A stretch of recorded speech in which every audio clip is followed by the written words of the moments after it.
Qué alegría poder saludarte. Estamos una lección más para poder compartir en este programa de Biblia Fácil por la TV Nuevo Tiempo. Me alegra que puedas estar allí del otro lado junto a la familia. Me alegra que puedas dejar aquí también tus preguntas, tus reacciones. Hay tanta gente que nos escribe de diferentes lugares del mundo diciendo cómo están aprendiendo, visitando también una iglesia para seguir aprendiendo sobre esta grande verdad que es sobre el santuario. Así que bienvenido una vez más. Está comenzando Biblia Fácil en esta temporada especial. Ya te diste cuenta que aquí nosotros tenemos un escenario muy parecido a lo que Dios mandó construir a Moisés para hablar acerca del santuario. Bienvenido una vez más, nos alegra tener tu compañía y ya sabes que aquí también estamos con otros amigos que vienen de diferentes países para poder estudiar este fascinante tema. Y como ya es de costumbre, nosotros aquí tenemos un regalo para ti y yo quiero ofrecerte una vez más. Se trata del DVD Santuario, el Camino de Dios. Todo lo que tienes que hacer es enviarnos ahora mismo un mensaje a este número de WhatsApp, más 5512 98 100 14 60. En este momento hazlo, no esperes para mañana y acompáñanos en este estudio y vas a profundizar más tu conocimiento acerca de este fascinante tema. Tuve el privilegio de viajar hasta Israel para poder grabar este DVD y realmente es con mucho cariño donde grabamos estos temas que hablan sobre el plan de salvación a través del santuario. Muy bien, y como siempre estamos listos aquí para poder abrir la palabra de Dios. En el programa anterior ya hablamos que hay un santuario en el cielo, que es la morada de Dios, es el centro del gobierno de Dios. Sin embargo, ese santuario un día fue contaminado por un ser que fue creado perfecto. A partir de allí el santuario asume una nueva función, que es la función soteriológica, que significa que Dios está allí listo para salvarnos y Él está haciendo todo lo posible para nuestra salvación. Se convirtió en el centro de operaciones de salvación para el ser humano. Mientras Dios intenta salvar, el diablo intenta destruir. Es ahora de nuestra elección que depende a dónde queremos ir. O estar de parte de Satanás, donde Él nos va a destruir lentamente, o acercarnos al santuario celestial, donde está Cristo para salvarnos. Hoy vamos a hablar acerca del santuario terrenal. ¿Qué muebles tenía ese santuario? ¿Qué cosas se hacían en ese santuario? Y vamos a abrir nuestro corazón antes de poder abrir la palabra de Dios. Y nuestros amigos allí en casa también están listos para este estudio. Como ya fui mencionando, hoy hablaremos sobre el santuario terrenal. En la lección anterior aprendimos de que hay un santuario celestial, que es la morada de Dios. Muy bien, ¿cómo es que ese santuario se trasladó a la tierra? Vamos a colocarnos un poquito en el contexto para ver por qué fue hecho aquí en la tierra un santuario por orden de Dios que le dio a Moisés. ¿Recuerdan ustedes que en el santuario estaba un ángel perfecto? No uno, todos los ángeles perfectos. Pero uno de ellos, llamado por Isaías y Ezequiel, querubín protector, que era Lucifer, un día se rebeló. Querubín protector significaba que él estaba en el santuario ocupando una función especial, protegiendo ¿qué cosa? La ley de Dios. Satanás conoce que la ley de Dios es el centro de su gobierno y él atacó el carácter de Dios y atacó su ley. Vamos a ver en las próximas lecciones que Satanás odia la ley de Dios, porque la ley habla sobre quién es Dios, sobre su carácter. Dios es amor y es justicia. ¿Y dónde se ve su amor y justicia? En su ley. Y hoy vamos a ver cómo después de que Él se rebeló en el cielo, por más oportunidades que tuvo para poder arrepentirse, no aceptó, un día hubo una batalla en el cielo. Apocalipsis capítulo 12, versículo 9 dice así: fue lanzado fuera el dragón, la serpiente antigua que se llama Diablo y Satanás, el cual engaña al mundo entero, fue arrojado a la tierra y sus ángeles fueron arrojados con él. La tercera parte de ángeles fue convencido por Satanás. Yo quiero que presten atención a ese detalle.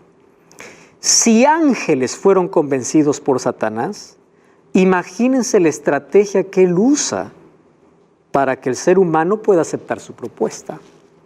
Si ángeles del cielo fueron convencidos por él, ¿cómo hoy la humanidad se deja convencer de una manera tan sencilla? Claro, porque ya vivimos en una humanidad caída, ya heredamos o ya tenemos una naturaleza pecaminosa. Para él es mucho más sencillo, pero no estamos solos en este conflicto. Por eso necesitamos de la ayuda de Cristo. ¿Y dónde vamos a pedir ayuda? En el santuario, porque es allí donde está Cristo. Ahora, Satanás fue lanzado. Y ahí viene la pregunta, ¿verdad? ¿Por qué Dios no lo destruyó? No sé si ustedes se preguntaron alguna vez. Nos hubiésemos evitado todo este problema. Se rebeló, Dios dice, ¿sabes qué? Este rebelde va a ser destruido. Si Dios hubiese destruido, probablemente no habría pecado hoy, no habría sufrimiento, no habría muerte. Esa es una de las preguntas, de los cuestionamientos que muchos ya se hacen. ¿Por qué Dios nos destruyó? Recordemos que Dios creó el universo y el universo no es este planeta. Nosotros somos parte de ese universo. Cuando ustedes ven allí en imágenes qué parte nosotros ocupamos en el universo, realmente es una insignificancia. Ahora, cuando Dios crea el universo, Dios crea seres también en otros planetas que nosotros no conocemos, no sabemos dónde están ellos. La ciencia ha descubierto que hay planetas sin vida, etc. Eso es todo lo que el ser humano descubrió. Pero en el universo hay otros seres creados. Y en el cielo, Dios al crear a todos los ángeles, los creó libres, por supuesto. ¿Qué hubiese pasado si cuando Lucifer se rebeló, Dios hubiera matado a Lucifer? ¿Saben qué cosa hubiese pasado? Se hubiese quebrado la armonía en el universo. A la verdad, con la entrada del pecado ya se quebró la armonía. Pero ¿qué cosa estaba en juego? El carácter de Dios. ¿Cuál es el carácter de Dios? Dios es amor. Dios es justicia. Ahora, vamos entonces a pensar en lo siguiente. Si Dios hubiese eliminado a Satanás cuando él pecó, hubiese quedado por toda la eternidad la duda. Probablemente él tenga la razón. ¿Por qué Dios lo mató? Seguramente tiene la razón. Imagínate que tú estás un día en un lugar y viene alguien acusándote, diciéndote, tú eres un ladrón, tú eres un mentiroso, tú eres esto, tú eres el otro. Tú tienes poder y dices, yo le voy a matar. Y cuando tú lo mandas a matar, queda la duda. ¿Por qué lo mató? Ah, seguramente tenía razón. Entonces, ¿qué cosa hizo Dios? En su omnisciencia tomó la decisión más sabia. Dejar que el mal pueda revelarse por sí solo y que el tiempo pueda decir quién es el verdadero carácter de Dios y cuál es el verdadero carácter de Satanás.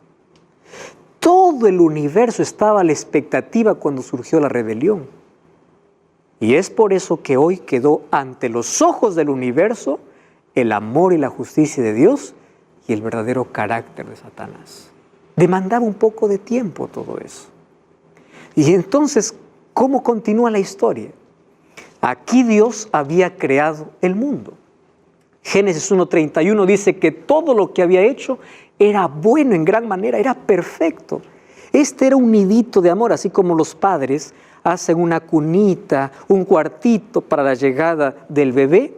Cristo creó el mundo, Dios creó el mundo. Lo creó con todas las condiciones para que el ser humano pueda vivir bien y que pueda vivir eternamente feliz. Por eso es que el ser humano, ¿cuándo fue creado? En el sexto día. Después de que Dios creó todas las condiciones necesarias y era todo perfecto. Perfecto, era bueno. Dios mismo hace su evaluación. Él para mirar y dice, es bueno. Fue el mismo Dios quien hace la evaluación de su creación. Muy bien, solo que esa felicidad eterna tenía que pasar por una prueba. Y esa prueba tendría tres características. Era una prueba de amor, una prueba de fe y una prueba de obediencia. Esas tres palabras están ligadas, están unidas. Obediencia, fe y amor. No lo podemos separar. Cuando hay amor hay obediencia. Cuando hay obediencia hay fe. Entonces, imagínense ustedes, el cielo ya quedó con un espacio por la tercera parte de ángeles que siguieron a Satanás. Y Dios tenía que hacer una pequeña prueba, y si ellos pasaban la pequeña prueba, Adán y Eva, ellos iban a ser integrados a la familia celestial. ¿Y por qué yo llamo de pequeña prueba? Vamos a Génesis capítulo 3, primer libro de la Biblia. Dice que Dios le dice a Adán y Eva, versículo allí en el capítulo 3, Dios le había dicho a Adán y Eva que ellos no coman de un árbol. ¿Por qué yo llamo de pequeña prueba? Presten atención aquí. Difícil prueba hubiese sido que Dios hubiese dicho lo siguiente: coman solo de un árbol y miren de los otros. Es difícil. Imagínate todos los días comer de uno. Pero es fácil porque Dios le dice, de todo podrás comer, menos uno. Y ellos eran creados seres perfectos, fueron creados perfectos. Ahora, fíjense una cosa, vamos al capítulo 2, versículo 16. Mandó Jehová Dios al hombre diciendo, de todo árbol del huerto podrás comer, de todo árbol. Versículo 17 del capítulo 2. Mas del árbol de la ciencia del bien y del mal no comerás, porque el día que de él comieres, ciertamente morirás. Simple, era la prueba, pasaban esa prueba y ellos pasarían a integrar a la familia celestial. ¡Qué honra! ¡Qué privilegio! Pero allí ustedes saben la historia. Aparece Satanás. Luis, ¿tienes una pregunta? Sí, le pregunto, ¿cuánto tiempo, digamos, sería esa prueba que usted habló o no se sabe, digamos? No tenemos idea de cuánto tiempo estuvieron Adán y Eva en el jardín antes de la entrada del pecado. El asunto es que si Dios colocó esa prueba de lealtad, fe y obediencia, probablemente no sería eterna. Recuerda que ellos estaban creados para obedecer a Dios. Ellos no tenían la tendencia que hoy tenemos de desobediencia. Entonces, si la prueba hubiese continuado allí, ellos tendrían el placer de amar a Dios, de servir a Dios y de ser fieles a Dios. No tenían la naturaleza pecaminosa que hoy tenemos de ser tentados y nuestra inclinación siempre es hacer el mal. Esa prueba era pequeña, no sabemos por cuánto tiempo sería. El asunto es que allí en ese periodo de prueba vino Satanás. Y me llama la atención un detalle. Vamos al Nuevo Testamento. Segunda de Corintios 11:3. Miren lo que dice el apóstol Pablo. Segunda de Corintios capítulo 11, versículo 3. Dice así: pero temo que como la serpiente con su astucia engañó a Eva. ¿Qué cosa usó el diablo? Astucia.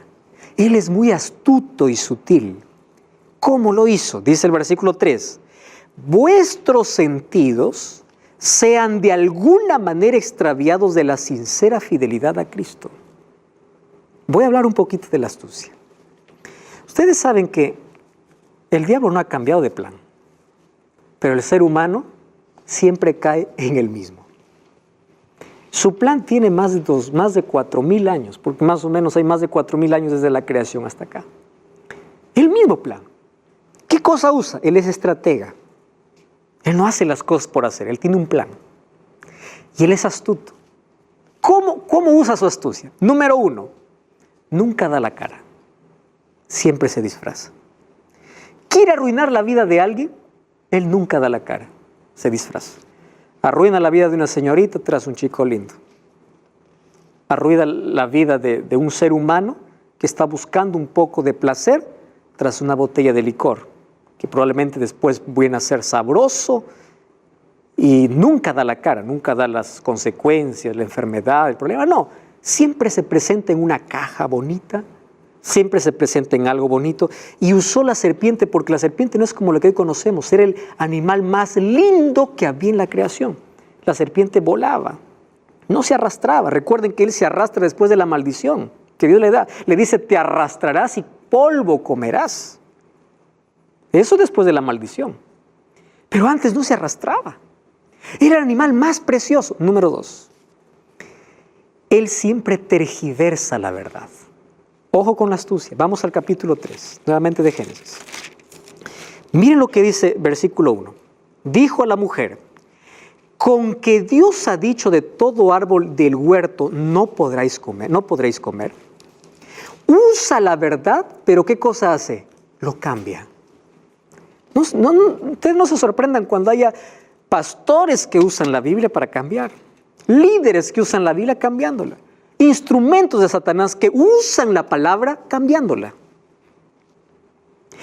¿Dios había dicho que no coman de todo árbol? No, pero Él usa parte de lo que Dios dijo para sembrar duda. Cuando el diablo coloca duda, es peligroso. Ahora, no es peligroso dudar, es peligroso abrigar la duda. Tú puedes cuestionarte, tú puedes dudar, pero cuando el diablo consigue colocarte duda en la mente, anda y confía en las promesas de Dios. Eso es fe. La fe desplaza la duda. La duda es un arma letal del diablo. Con que Dios os ha dicho, está usando parte de la palabra de Dios. Y otra cosa, ¿qué cosa usa? Los sentidos. El diablo usa los sentidos. Miren, ve. Primero, ¿qué cosa usó? El oído, porque la serpiente hablaba. ¿Qué más usó Satanás? La vista, porque Eva, ¿qué cosa? Vio el fruto. ¿Qué usó? El paladar, porque Eva comió. ¿Qué cosa usó? El tacto, porque Eva tuvo que recibir. ¿Qué cosa usa? Sentidos. ¿Por qué el mundo está hundido en vicios? Sentidos. No puedo dejar el licor. ¿Por qué? Gusto. No puedo dejar la droga. ¿Por qué? Sentidos. Caigo siempre en pecado. ¿Qué? Vista. No me puedo controlar. Sentidos. El diablo quiere tomar posición de los sentidos. ¿Cómo entra la mente? Por nuestros sentidos. ¿Qué escucho? ¿Qué veo? Eso es lo que voy a hacer. Eso es lo que voy a hablar. Es una estrategia diabólica. ¿Y qué cosa hizo entonces Satanás? Él usó su astucia. Y ojo, él hizo hasta un milagro. ¿Cuándo has visto que una serpiente habla? No crean todos los milagros, porque no todo milagro viene de Dios. La serpiente habló y eso no significa que ese milagro venía de Dios. Tú puedes ver tantos milagros en la vida y no puedes decir que ese milagro es de Dios. El diablo también puede hacer milagros para convencerte de sus mentiras. Cristian. Sí, mi curiosidad es lo siguiente. Adán y Eva cayeron a la astucia del Satanás y a la prueba que Dios le dio, ¿verdad? Para obedecer. Ahora mi pregunta y mi curiosidad es lo siguiente. ¿Cómo el diablo o el ángel cayó del cielo? ¿Cuál fue su prueba? ¿O cuál fue su... Satanás no tuvo ninguna prueba. Él se reveló por propia elección. En el cielo el ambiente era de adoración y de servicio por amor. Pero un día, cuando vamos a Isaías capítulo 14, dice que él dijo en su corazón, subiré al trono, y él quería ser adorado. Y él entonces empezó a diseminar entre los ángeles diciendo, Dios es injusto, solamente él es adorado. ¿Por qué solamente él? Y puso en él mismo, desvirtuó la ley de Dios. Entonces ellos no tenían una prueba específica porque todos estaban allí diseñados, estaban dispuestos a obedecer. Por eso es que la entrada del pecado es ilógica e irracional. Es más, hasta incomprensible. Es un misterio que en el cielo se resolverá. Otra pregunta. Cuando Dios le da prueba a Adán y Eva, todo bien, pero Dios permitió que Satanás le indujera a que... Ahí está el poder de la elección. ¿Cómo es que tú vas a tener poder de elección si no tienes dos opciones? Si tienes una sola opción, tú no tienes poder para elegir. Pero si tienes dos, tú sí eliges. Entonces, esta prueba que es colocada para Adán y Eva, tenían las opciones, pero aquí había un asunto interesante. Dios ya los había advertido. Entonces, amigos, así fue como cayeron nuestros primeros padres. Y ahí aparecieron los dos primeros sentimientos a la entrada del pecado. Vamos a Génesis 3. Dice que Adán se escondió porque tuvieron miedo. Aparece el sentimiento de vergüenza y de miedo. ¿Por qué? Porque estaban desnudos. ¿Qué cosa perdieron? La ropa divina. Ellos estaban vestidos con un manto de justicia, con la gloria de Dios. No era una ropa como la que hoy usamos. Cuando ellos se dan cuenta que están desnudos, empiezan a hacer sus hojas de higuera, aparece Dios en el huerto diciendo, ¿dónde estás? No era porque Dios no sabía. El plan de salvación comienza con una pregunta. ¿Dónde estás? No porque Dios no sabe dónde estás, sino para que tú puedas ver que el lugar donde estás no es tu lugar. No es que Dios no sabe. Tú no sabes dónde estás. Dios no se perdió, es el ser humano que se perdió. Y ahí viene Dios diciendo, ¿dónde estás? Y cuando viene dice, Señor, tuve miedo. Y el ser humano hoy sigue corriendo, huyendo de Dios porque tiene miedo, tiene vergüenza. Dios no me acepta, pequé mucho, vergüenza, tiene miedo. ¿Por qué? Continuamos con la misma historia. Y cuando Dios les llama, miren lo que dice el versículo 21 del capítulo 3. Jehová Dios hizo al hombre y a su mujer túnicas de pieles y los vistió. Para que Dios pueda vestirles con túnicas, significó que hubo muerte. ¿De quién? De un animal. ¿De dónde salió esas pieles? De un animal que fue muerto. ¿Recuerdan ustedes que yo les dije que el santuario nos enseñaba que salvación es sustitución? El día que Adán y Eva pecaron, sí hubo muerte, pero muerte sustitutoria. Porque en lugar de que Adán y Eva mueran, murió un cordero inocente. Y ese cordero representaba ¿a quién? A Cristo. Por eso es que hoy Cristo nos ofrece su ropa, su manto de justicia para cubrir nuestra vergüenza. Es curioso, Génesis 3, el hombre está desnudo. Apocalipsis 3, el hombre sigue desnudo y Dios le dice, yo te aconsejo que de mí tengas vestiduras. Sigue desnudo. Porque eso es lo que hace el pecado.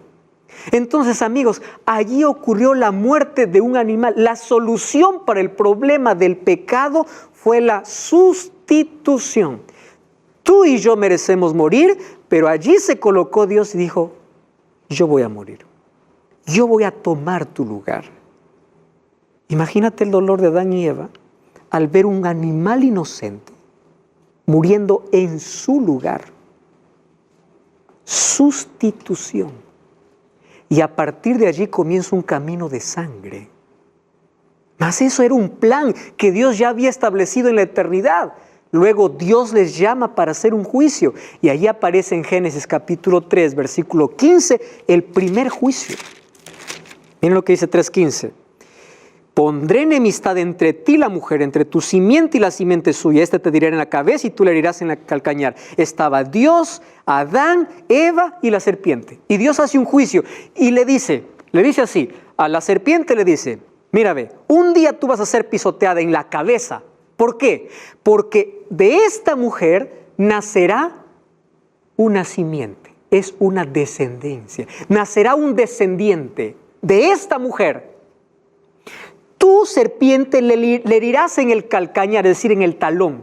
¿Cuándo la serpiente hirió en el talón a la simiente de la mujer? En la cruz. ¿Y cuándo Dios le pisará por completo la cabeza? Cuando vuelva. Y después del milenio, cuando sea destruido para siempre. El diablo entonces es un enemigo vencido que en breve será destruido. Esa profecía se llama el primer evangelio, es decir, las primeras buenas nuevas. Es por eso que todas las mujeres en Israel querían tener un hijo varón. ¿Por qué creen? Porque todas querían ser la madre del Mesías. Si ustedes van para Génesis capítulo 4, dice, conoció el versículo 1, conoció Adán a su mujer Eva, la cual concibió, dio a luz a Caín y dijo, por voluntad del Señor he adquirido un varón. Cuando vamos al idioma hebreo, que es el idioma original, dice que Eva dijo, por voluntad de Dios he tenido al Señor. Ella pensó que su primer hijo, ¿quién era? El Salvador. Entonces Adán y Eva, al ver la muerte de ese animal inocente, Dios les explicó que esa era la única manera y que ya había un plan para poder rescatarlos. Y el plan era que de la descendencia de la mujer vendría uno. Por eso es que Satanás siempre quiso destruir la descendencia. Quiso desviar al pueblo de Dios. Cuando Jesús nació quiso matarlo por medio de Herodes. Quiso perseguirlo, quiso hacerlo caer, etcétera, etcétera. Mas él nunca lo consiguió. Él siempre estuvo derrotado. No cambies el canal. Vamos a una breve pausa y ya regresamos.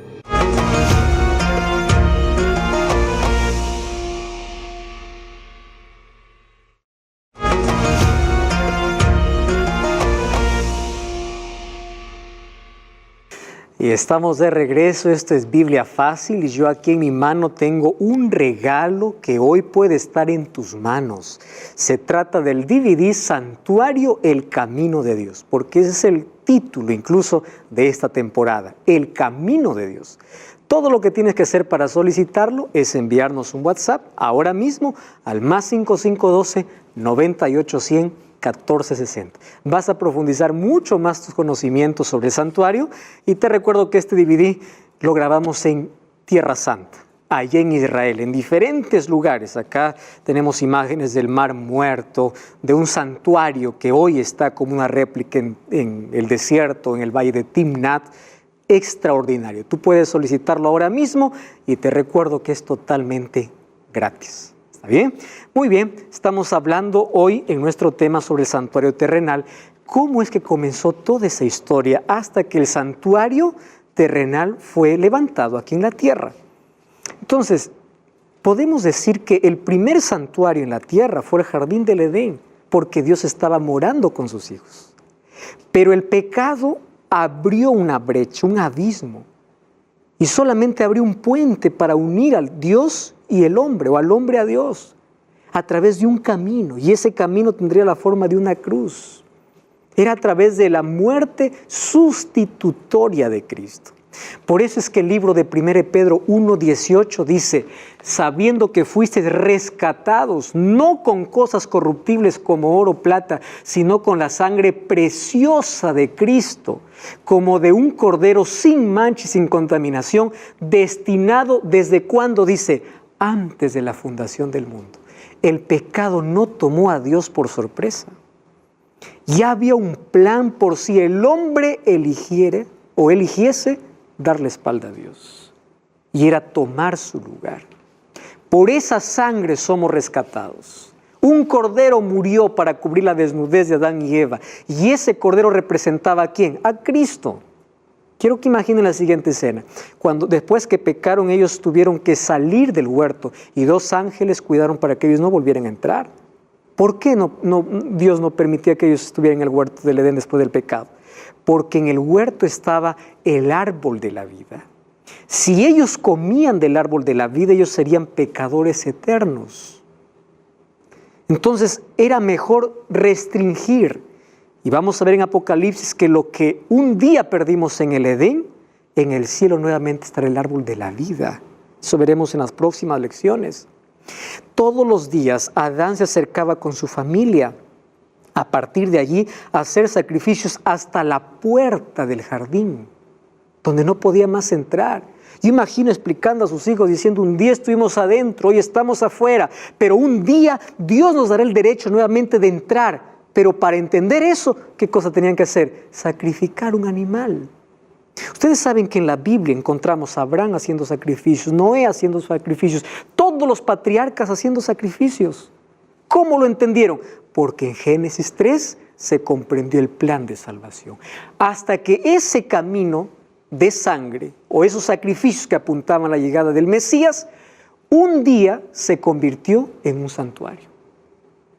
Después que Dios ya libertó a su pueblo de la esclavitud de Egipto, Dios le dice a Moisés, ya leímos ese texto, ¿verdad? Éxodo 25:8, vamos a volver allá, dice, me harán un santuario. Y ya vimos en el primer programa que no será como tú quieres, será como el modelo que yo te dé, porque existe un santuario real que está en el cielo. Dios dio las instrucciones, los detalles, la forma, los materiales, incluso la madera. No sería de cualquier madera. Miren, Dios es un Dios detallista. Dios le dijo cómo tendría que hacerse. Es más, para que fabriquen ese santuario, lo hicieron 2 hombres llenos del Espíritu Santo, Aholiab y Bezaleel. Dice que ellos recibieron un espíritu de sabiduría para fabricar el santuario. Ahora, este santuario, los muebles y todo lo que habría era costoso. Demandaba de mucho oro, de bronce, de otros materiales preciosos. ¿Y cómo iría a ser levantado ese santuario? Entonces allí nosotros encontramos que Dios da una orden. Vamos a Éxodo capítulo 25. Miren, vamos a leer versículo 2.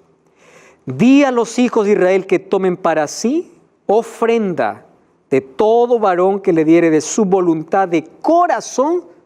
¿Qué cosa van a dar? Ofrenda. Si ustedes leen todo el capítulo, es más, el capítulo 35 es interesante. Se va a repetir muchas veces la palabra corazón. Miren el versículo 5 del capítulo 35. Tomad ofrenda para Jehová, generoso de corazón le traerá Jehová oro, plata, bronce. Lean allí versículo 10. Todo sabio de corazón. Es decir, la ofrenda es una actitud de adoración, de sumisión y ¿de qué? Del corazón. ¿Y saben qué cosa sucede cuando se da con el corazón? Sobra. Dice que trajeron tanto que el mismo Moisés tuvo que decir, no traigan más ofrenda. Miren lo que dice allí el versículo, vamos al versículo 6 del capítulo 36. Moisés mandó a pregonar por el campamento diciendo, ningún hombre ni mujer haga más ofrenda al santuario. Y así se le impidió al pueblo ofrecer más porque tenían material abundante para hacer la obra y sobraba. ¿Cuándo acontece eso? Cuando hay disposición de corazón. ¿Y cómo era ese santuario? Ese santuario tenía 2 compartimentos. Vamos a estudiarlo de una manera breve, ahí están los textos, vamos a repasar allí. Vamos a anotar los textos, luego vamos a leer con más detenimiento en casa. Por el tiempo probablemente vamos a solamente mencionar los textos. Miren, ve, tenía 2 compartimentos. Aquí este escenario es más o menos la idea de lo que era el santuario. El santuario tenía un patio. Nosotros estaríamos en el patio, que era el lugar donde ingresaba cualquier persona y estaba todos los días el sacerdote. En ese patio habían algunos muebles. ¿Qué muebles había? Aquí tenemos un lavatorio, una fuente con agua, ¿correcto? Con agua. Al otro lado, ¿qué cosa tenemos? Tenemos un altar. Era el altar de sacrificio. Y luego tenía 2 compartimientos, 2 lugares. Uno llamado lugar santo y al otro lado estaba el lugar santísimo, que estaba dividido por cortinas. Miren, lo que dividía el atrio del lugar santo, ¿qué era? Una cortina. Lo que dividía el lugar santo, el lugar santísimo, ¿qué cosa era? Otra cortina. ¿Correcto? Estaban divididos por cortinas. En el atrio, ¿qué cosa había en el atrio? Habían cortinas de lino. Las cortinas eran de lino, sostenidas por columnas de bronce. Todo el patio más o menos medía unos 50 metros por 25 de ancho. 50 metros de largo por 25 de ancho. Dentro de ese campo, de ese lugar, habían estos 2 muebles que ya mencioné. Entonces habían postes, lo que aquí vemos también en esta réplica, en este escenario, ¿no? Postes, y todo era de lino, estaba cercado el santuario. Eso era el patio. ¿Y qué muebles había en el patio? En el patio, el mueble principal era el altar. Este altar. Este altar tenía 4 cuernos. Yo voy a sacar aquí uno de ellos. Cuerno en la Biblia significa poder. En Apocalipsis vamos a hablar mucho de 7 cuernos cuando se habla de la omnipotencia de Dios. Estos cuernos estaban alrededor en las 4 esquinas del altar. Este altar era ¿de qué? De bronce. ¿Qué se hacía en este altar? Todos los días sacrificios. 2 sacrificios por día, a las 9 de la mañana y a las 3 de la tarde. El sacerdote colocaba aquí un cordero y lo quemaba. Pero también en este altar venía alguien que había ofendido pecado contra Dios trayendo un cordero. Y él tenía que degollar el cordero, el mismo pecador. El sacerdote tomaba la sangre del cordero, lo asperjaba sobre los cuernos de este altar y con un poco de sangre algunas veces entraba ¿dónde? Hasta la cortina que dividía el lugar santo, el lugar santísimo, y así asperjaba. Esto significa que los pecados eran transferidos. Le voy a explicar la transferencia. Antes de que el pecador mate el cordero o la ofrenda, colocaba sus manos sobre la cabeza del animal. Los pecados eran transferidos a ese animal inocente y ese animal inocente cargaba mi pecado, por eso es que moría. Y esa sangre entraba contaminada. ¿A dónde? Adentro. Por eso es que adentro, en el lugar santísimo, luego vamos a estudiar que el santuario necesitaba ser purificado. ¿Por qué necesitaba ser purificado? Porque a través de la sangre los pecados ingresaban hasta el santuario, hasta adentro. Entonces, aquí se ofrecían sacrificios durante todos los días. El altar era de unos 2,5 metros de largo, con 1,5 de ancho y de alto. Aquí se ofrecían sacrificios diarios y por los pecados del pueblo. Tenemos un recipiente de agua. Éxodo 30:18 nos dice que este recipiente, ¿para qué servía? El sacerdote, antes de oficiar cualquier cosa en el santuario, venía aquí, se lavaba las manos y los pies. Luego en el próximo programa vamos a ver qué significa cada uno de esos muebles, que hoy solamente vamos a mencionarlos. Esto representaba de que nadie se presenta delante de Dios sucio. Eso era símbolo de limpieza y purificación. Cuando nosotros entramos al lugar santo, en el lugar santo habían 3 muebles. Recuerden esto, en el atrio, ¿cuántos muebles habían? 2. La fuente de agua y el altar del holocausto. En el lugar santo habían 3 muebles. ¿Cuáles eran? Pan de proposición, un candelabro para dar luz y un altar de incienso. Otro altar que era más pequeño que esto. Ahora les explico cómo era. En esa mesa de panes, se llamaba de proposición porque significaba que estaba en la presencia. De presencia viene proposición, presencia de Dios. Allí eran colocados 12 panes. ¿Por qué 12? Porque representaba cada tribu que Dios proveía de alimento. Mas ese pan también representaba a Cristo, lo vamos a ver después. Cada semana esos panes eran cambiados. Los únicos que podían comer esos panes eran los sacerdotes. Porque eso todo era símbolo. Nada más que símbolo. Luego nosotros encontramos, aquí tenemos la división del lugar santo y lugar santísimo. Está el primer mueble, que son los panes, 12 panes, que eran asperjados también con incienso. Y al frente, ¿qué cosa había? Un candelabro. Tenía la forma de un almendro, tenía 7 brazos. ¿Por qué era necesario un candelabro? Porque el santuario no tenía ventanas. Era la única luz que tenía. Por eso es que tenía que arder día y noche con el aceite más fino, que era el aceite de oliva, que luego vamos a ver que representa el Espíritu Santo y también la presencia de Cristo. Entonces tenía 7 lámparas, era la fuente de luz, alimentado todos los días por aceite de oliva puro. De ahí encontramos un altar que era más pequeño que el altar del holocausto. ¿Qué había en ese altar? Ese altar estaba justo entre el lugar santo y el lugar santísimo. En ese altar se quemaba incienso. ¿Y por qué se quemaba incienso? ¿Ustedes alguna vez han estado en un lugar donde hubo sangre?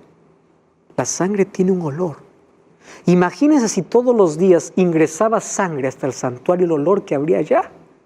Entonces, para poder diseminar ese olor, era necesario, ¿qué cosa? Incienso. Y ese incienso, o ese altar, medía 1 metro de alto, 50 centímetros de largo y de ancho. Era parecido con el altar de sacrificio porque tenía 4 cuernos. Y allí se quemaba incienso todas las mañanas y toda la tarde. Con esa fragancia se despedía el mal olor que entraba por medio de la sangre. ¿Qué más tenemos allí? Luego tenemos el lugar santísimo. En el lugar santísimo entraba una sola vez el sumo sacerdote, que era la máxima autoridad del pueblo de Dios, aquí en la tierra. Una sola vez, ¿para qué? Para purificar el santuario. Una vez al año, presten atención. En el atrio, ¿quiénes estaban? El pueblo, la gente que venía a ofrecer sus sacrificios y el sacerdote. El sacerdote tenía acceso todos los días, ¿hasta dónde? Hasta el lugar santo. Pero al lugar santísimo, una sola vez el sumo sacerdote. Una sola vez al año. Ahora, había un solo mueble ahí en el lugar santísimo. ¿Qué cosa era? El arca del pacto. Ese arca del pacto estaba cubierta por una tapa. Presten atención a esto que vamos a repetirlo después. Esa tapa se llamaba propiciatorio. Ese nombre es especial porque luego vamos a ver que Pablo habla de eso. Propiciatorio. ¿Qué había abajo de esa tapa? De paso que todo era de oro. Abajo de esa tapa estaba la ley de Dios, la que Dios escribió con su propio dedo, según Éxodo 31:18, dio a Moisés. La vara de Aarón que floreció y un poco de maná. La ley de Dios, ¿dónde estaba? En el lugar santísimo. Ahí estaba. Entonces, del cielo descendía la gloria de Dios y se colocaba en la tapa. El sumo sacerdote, cuando entraba para hablar con Dios y hacerse la purificación del santuario, hablaba con la presencia de Dios que estaba encima del propiciatorio, pero para entrar, el sumo sacerdote tenían que entrar purificados, sus pecados habían tenido que ser perdonados, porque si no, moría en la presencia de Dios. Esa gloria que descendía se llamaba Shekinah. Shekinah significa la gloria de Dios. Y ahí habían dos querubines, ¿recuerdan del ángel protector? Dos querubines encima de la tapa. Esa arca del pacto tenía la ley de Dios, tenía 1 metro de largo por 70 centímetros de ancho y alto, y allí se manifestaba, ¿qué cosa? La gloria de Dios. ¿En dónde? En el lugar santísimo. Cuando vamos a Éxodo capítulo 40, vemos que la construcción del santuario demoró medio año, 6 meses. Y después de 6 meses, todo el pueblo se reunió para ver cómo Dios descendió para vivir con ellos. ¿Cómo descendió? A través de una nube de fuego. ¿Y saben qué decía el pueblo de Israel?